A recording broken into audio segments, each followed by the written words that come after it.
if it is that your basket full, if it is that you're not hungry, all right. If you're going to a supermarket and you're hungry and I have no money, you're more likely to steal. You understand?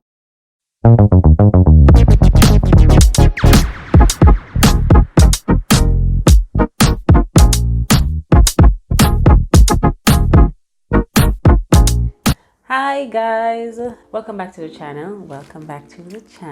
This is Kadeen and this is Wine with Kadz.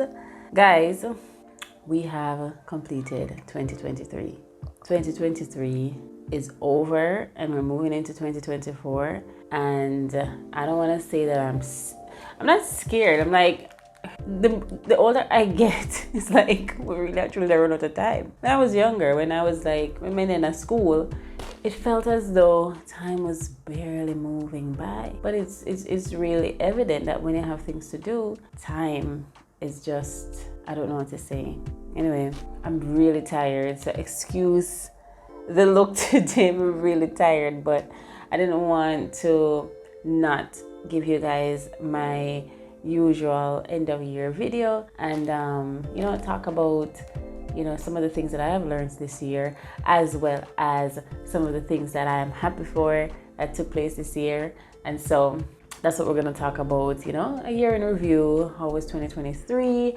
And I kind of want us to discuss it, like what were some of your greatest accomplishments this year? What were some of your, things that you actually want to share? Some of the things that you learned about yourself or learned about the people around you. What were some of those things for you? All right, so before I get into the video, I got a package today. A package here I reached from, and I just got the package, I'm gonna open it yet. It's one of the my monthly subscription from Ipsy, which I just canceled. I'm gonna tell you, I'm gonna get into that too, why I cancel it. But this is their December package, and the December message is, "You're the main attraction." What a way for close the year. Step into the world of beauty under the big top where wonder awaits. Blah blah blah. Anyway, and they also went into all the things that we got in the bag. So I'm gonna show you the bag. It's really cute. Really, really cute. May I smell something in the bag? At this time of the year, I realize I don't know if it's my sinuses, but I always get sick. I always get sick at this time of the year, and I don't really like that. So anyway, so I got an aromatic body lotion, Lavido, the Porofficial Super Setter Long Lasting Makeup Setting Spray. I don't wear makeup that often, but cream highlighter from Purelisse, Halo Glow. That's that.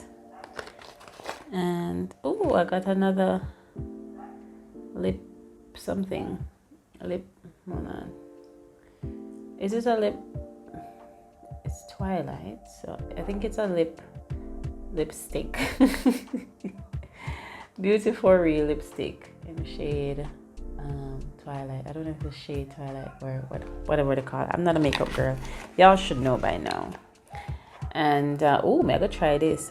Innisfree Pore Clearing Clay Mask with super volcanic clusters. What if it may I smell? Okay, this is what it looks like. And that's the package. So yeah, we get 5 stuff, but as I said, I canceled my subscription. All right, let's put that down. Anyway, guys, how was your 2023? My 2023 started out really good. At the beginning of the year, my birthday is in January, so this year and the years before, I would have planned what I was doing in January. So January, my highlight is always my birthday. So this year we went to Chaka and I had dinner with my parents. And what else did I do? And did I sip and paint and all of that? At the beginning of this year, I also started doing sip and paint in Negril at 10 Sip Pen. That was in February though. And then in March, I decided to quit my job, which I never announced. I quit my job in March and I bought a car. And yeah, in April, I found myself doing a lot of charity work, as April is art. April 15th is recognized as Art Day. And so I decided that April was the month that I wanted to do some, give back in some way, in an artistic way per se. So like, spend time with, I went to a few schools. How many schools did I go? I went to 2 schools and I went to a children's home, which is great. I really enjoyed that. And then I'm just going through the months. And then May, what happened in May? I'm not sure if anything particular happened in May, but I was able to accomplish some amount of good things in the first half of the year, which I'm really grateful for. And then in the latter part of the year, I was able to secure another location at another hotel in Montego Bay. And business has been going. Now, that's one of the things. The major highlight of my year was trying to grow my business.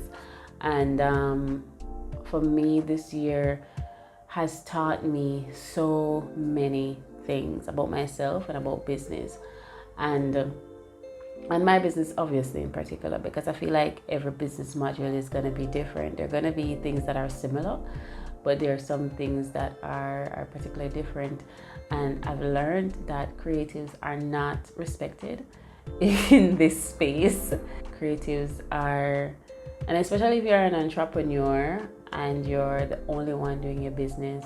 I feel like every entrepreneur probably have that kind of growing up moment per se, where you have to basically show people that, hey, I know what I'm doing, and you're not gonna run me over, you're not gonna take me for no idiot, you're not gonna just decide say you're gonna want to treat me in a particular way because you feel that I am the only person that's in my business.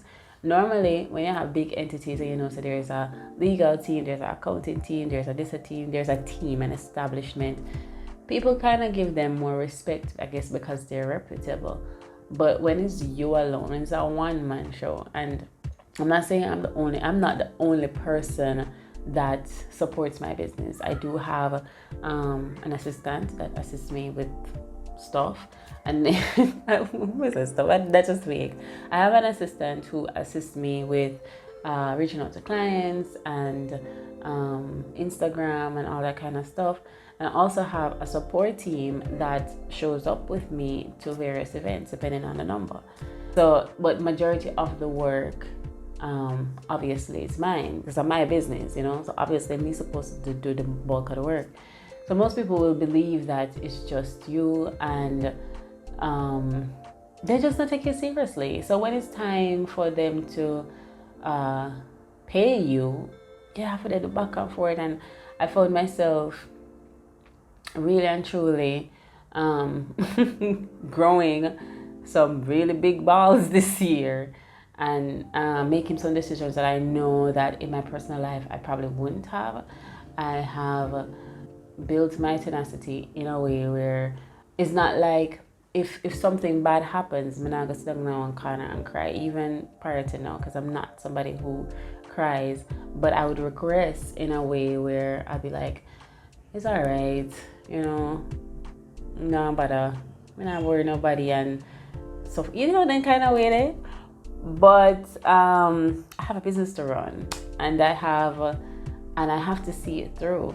And even though I know say I can decide to stop this and find a job, this is something that I feel strongly about. And so I'm not gonna allow anybody at all to make me feel as though my goals, my dreams, my plans are nonsensical. They're not gonna make me feel like say it's not worth pursuing by you deciding to undermine my business or undermine me. And so that was a huge lesson this year. Tenacity and, going the extra mile to get the results that you want for yourself. Because the thing is, in my years of working, I have developed great customer service. There's no question about that.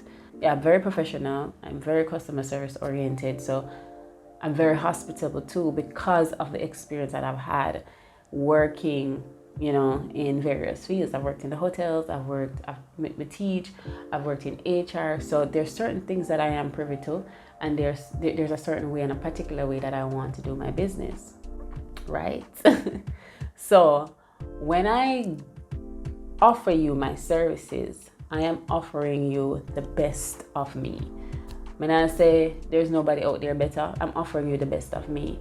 Therefore, when I tell you that this is what I am promising you, I am giving you exactly what I promised you. I'm not shortchange you. You're more likely to get more than I promised than less, because that is what I want my business to represent. That's a standard where I want my business to represent. When customers or clients are going to, undermine the service by not paying me or not paying me on time, we're gonna have problems. I'm not gonna be disrespectful to anybody. It's just that I had to learn how to deal with those issues when they arise. Because in the first year of my business, I didn't have that issue. Last year, when I was doing a job, now I'm doing this full time, and it's majority of what I do. So last year when I was, I had a job and doing this on the side, obviously I wasn't available enough to get as much business as I'm getting now, thank God.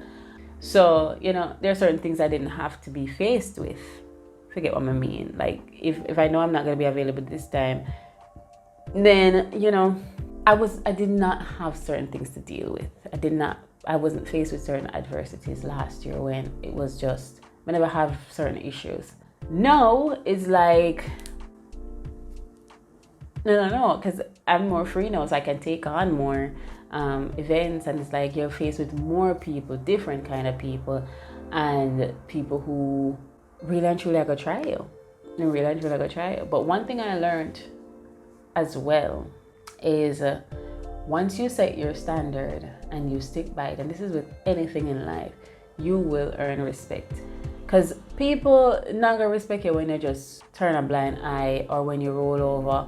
And I'm sorry, the Bible say, turn the other cheek. In business, I've not had that experience where turning the other cheek works for me in business. No, it doesn't. You really and truly have to slap back. You have to slap back. You can't just sit there and just allow people to, take advantage of you. You have to set a standard for yourself in life. You have to set a standard. And when you set a standard, you may not be loved, but you will be respected. And I promise you that in business and in certain aspects of your life, it's better to be respected than trying to gain love from people who really and truly don't have a best interest at heart, who only show you love when they want something from you. So yeah, that's the major thing I learned this year. That was a turning point for me in my business and in my personal life, understanding, how your standards work, setting up certain things for yourself, and not taking no bullshit from anybody. Not take no bullshit from people who I work with or people who are in my life. Like, you're not gonna just come and just besides say, all right, Kadina, this may happen that I take. No, because this is what I'm giving you. And if I'm giving you this, I expect this. Simple. I can't be giving you this and then you come show up with this. And then it's wavering, like it won't drop down. That can't fly. So that's one of the things I learned in 2023. So moving into my 33rd year, so I'll be turning 33 in a month.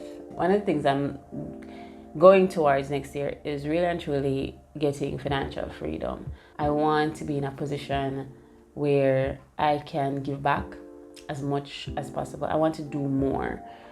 I want to be charitable. I want to give back to the community. And I can't do that if my basket now overflow. You understand? My basket needs to full so that I may drink from the saucer so that I can give. I have more than enough to give. I don't feel like I should be depleting myself, because then if you're depleting yourself in order to give or in order to be charitable, then what's really, and I feel like that can be argued, like what's really the motive?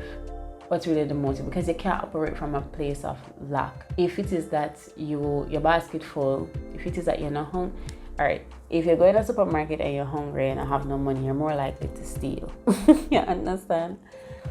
If you're in a position of lack and then you go into an environment where that need is going to be fulfilled, you're more likely to do the thing that is not honorable, to get what you want for your need to be fulfilled. So I want to make sure that I am in a position to, take on certain things. So let's say, for example, I, may have my responsibilities. Let's say, for example, I decide to start a foundation, for example, because that's not a plan of mine right now. But let's say, for example, if I am in a need of lack right now, and somebody come and say, all right, Kadeen, I'm going to give you $100,000 to put towards,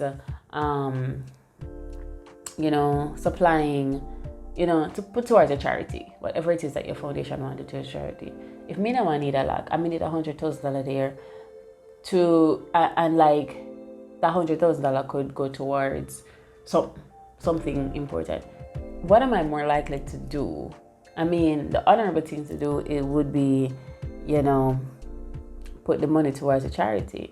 But if you're operating in a place of lack, I'm not saying I'm going to steal the money, but most likely you would want to say, all right, I'm going to put the money towards that, and then when we get back the money, we'll put it back. I don't want to be in that position. I don't want to be in that position. So, I want to get towards financial freedom so that I can do more for myself and those around me. And that's why I have decided that certain kind of subscriptions I'm not going to have moving into 2024.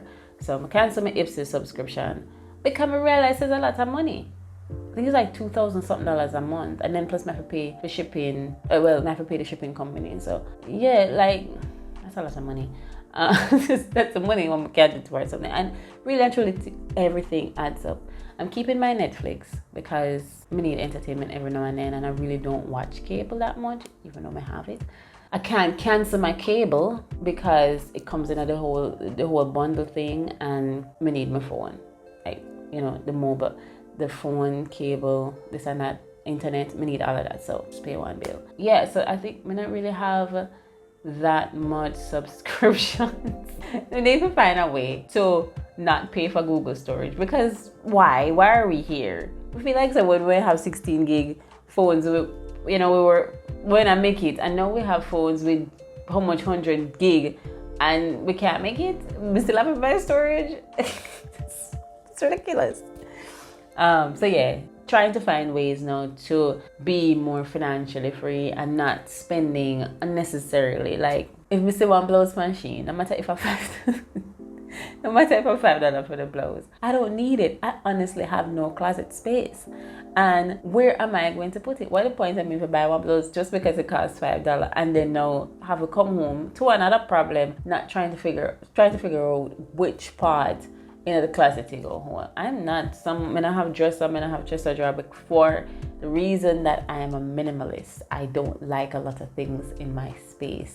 The only thing in my room is my bed, and I want to put a room chair, I want a nice little nightstand. I put a lamp, and that's it. The closet is over there. I don't want the clutter. So why am I gonna go and buy something that I don't need right now until I'm able to? Why am I gonna go and buy something that I don't need now to put me in my worst financial state? I want to be in a position where I am able to say, all right, at the end of the year, I'm going to give away 70% of what I have in my closet and then replenish it. I can't just spend money unnecessarily throughout the year, and it can be put to better use. Get me? So yeah, that's one of the things I also learned through my business, because in doing my tax, I don't do my taxes. I personally don't do my taxes, but obviously I have to send over my expenses, my expense reports, and my all of my income and all of something there. And when I look at my books and I look at what we've earned throughout the year and what we've spent throughout the year, and it's like everything adds up, and I'm like when you thought that okay, when you thought that this $2,000 now go, when you broke around $5,000 bill and you spend $1,000, you say, all right, my $4,000 left. By the time you're quit, you don't have no money. You understand? Because everything adds up. Because we decided to say, all right, I'm gonna buy one coffee. I'm gonna buy a coffee at Cafe Blue. Then I'm gonna buy something over Wendy's. Then I'm gonna go over then I'm gonna probably buy gas. Then the $5,000 done. As a matter of fact, the $5,000 done. I shouldn't even put gas in there because gas. Shouldn't even put gas in there. So let's start over. Go to Cafe Blue and buy one coffee. That's probably around $1,000. Go to Wendy's. Let's say me buy something now for this super deal menu and pay $650 for it. I know. So now that I've spent $1,600. I probably have to go buy one water and probably have to go buy one juice. So and then it just add up. And then if I have Jason Ray around me, then I'm gonna buy something for them. So everything adds up. And when I'm doing my expenses, I'm like, yeah, I can't be out here doing this. I can't be behaving like me can't be so, So yeah. And then another thing I learned this year, something that my auntie told me is like, if you have a credit card, spend from your credit card. No, people don't really tell you that, All right, so let's say your credit card is $100,000 and your salary about $150,000 per month or $200,000 per month, whatever it is. Chances are, in most cases, for some people, for the average person, honestly, in Jamaica, your monthly expenses, not including your grocery, not including your grocery. I have to put that in there. So, rent, light, water, probably gas, internet would come under 100,000. The average person coming knows a rent, but you're not gonna pay rent off your credit card. So let's exclude rent and just say bills, right? Let's say I have a credit card for 100,000, and say you're gonna spend a bill, you're gonna pay a bill. Pay your bills from your credit card, and then when you get your monthly salary, you just put it back on your credit card. Why? Even though basically the same thing. If you happen to do a transaction somewhere and them overcharge your credit card, you are more likely to get back that money within 3 to 5 business days. Versus if you spend that money off a debit card, you're probably not gonna get back that money. The money on the credit card belongs to the bank. The money on the debit card belongs to you, and therefore the money on the credit card is probably insured, and then definitely gonna try to get that money back for you before getting back your money from your debit card. Following. Also, when you use a credit card, you do get points, especially, for my credit card, I know we get points on bills and grocery and gas. So, and if I'm buying no plane ticket on my credit card, but I plan to travel next year, but I never travel this year, so no.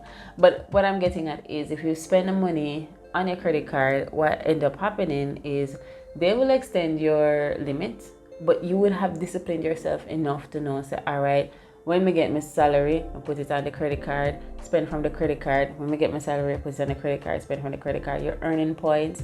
You are on time. You're not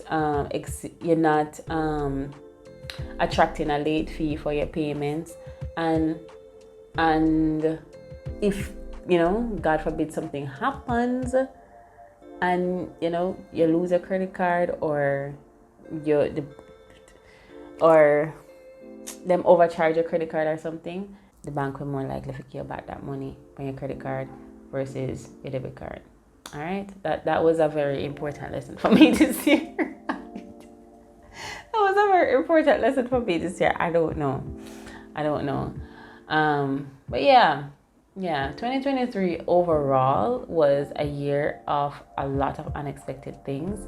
I did things that I didn't know I would. I walked into rooms that I didn't imagine I would. I had conversations with people. Well, at the beginning of the year, I wasn't thinking of doing that. I'm like, it's not like me dignitaries or anything, but I've seen myself grown a lot this year. And also, not to toot my own horn, but like, I bought my car in March.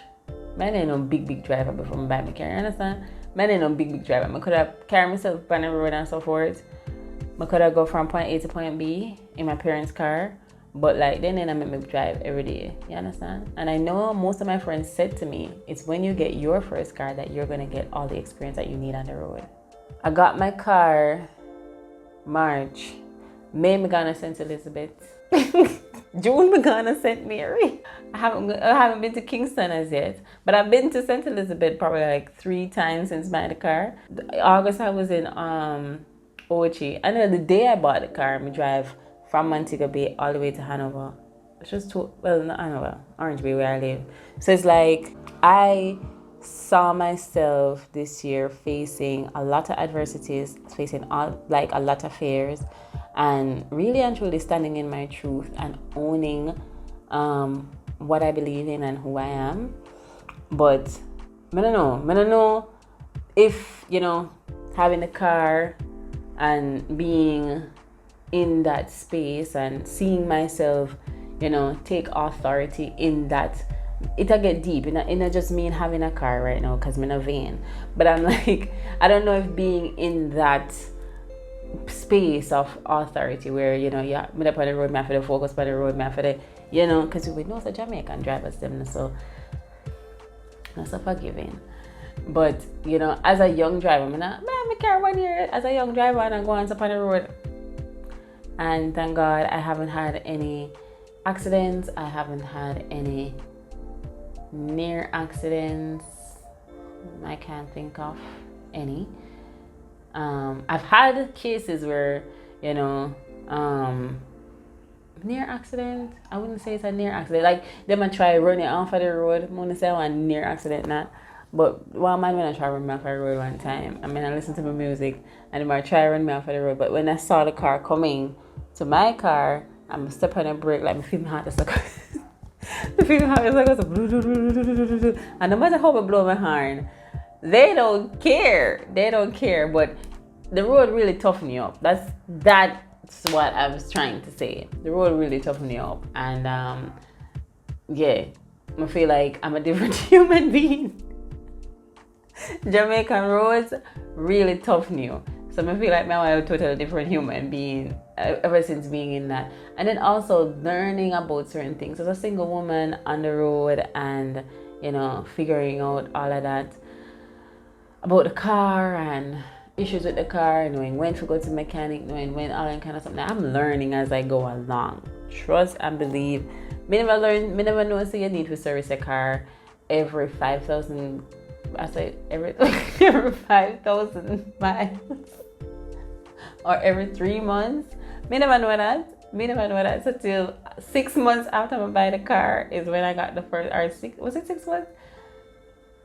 So I get this car serviced long after I got the car. October is when I first serviced the car, and it wasn't a new car. So yeah, man, I'm learning. I'm learning these things.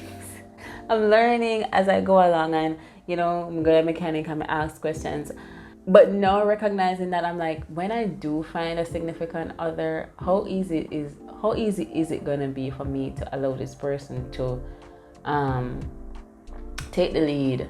And like, will I allow this person to really and truly take care of me? Because I want that. I want somebody who's willing to take care of me, honestly. But will I allow the person to take care of me? That's the thing, because I feel like I'm single too long and I have been doing a lot of things on my own for too long, and I'm just used to just doing things by myself. I don't even like to ask for help, let alone, if somebody want just come in and say, all right, Kadeen, mega service a car for me, sure, but I'm not sure how much me I go, allow that. I don't know, it's something to explore. I'm looking forward to that in 2024 too. I'm looking forward to, dating, going on dates. I'm looking forward to meeting people who, have good intentions for me. People who are intentional and kind towards me in the new year. So, yeah, I've met some people this year. And suffice it to say, I no longer know those people. I've also started this year with people that I am not ending this year with, and it kind of saddened me in a way, but I feel like eventually I'll see why it had to be that way. But anyway, I feel like this video is already too long. Today is Christmas Eve. When I post this video, it's gonna be New Year's Eve. So I want to wish you guys a happy 2024.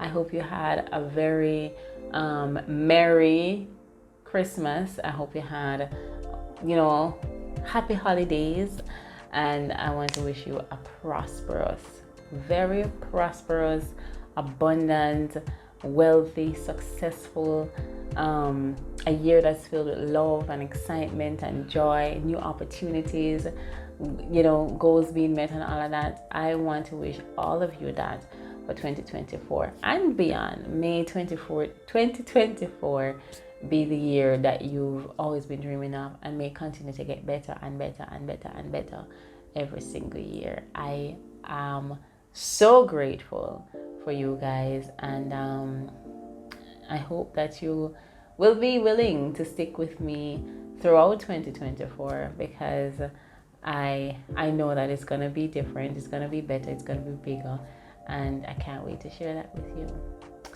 Thank you for kicking it with me.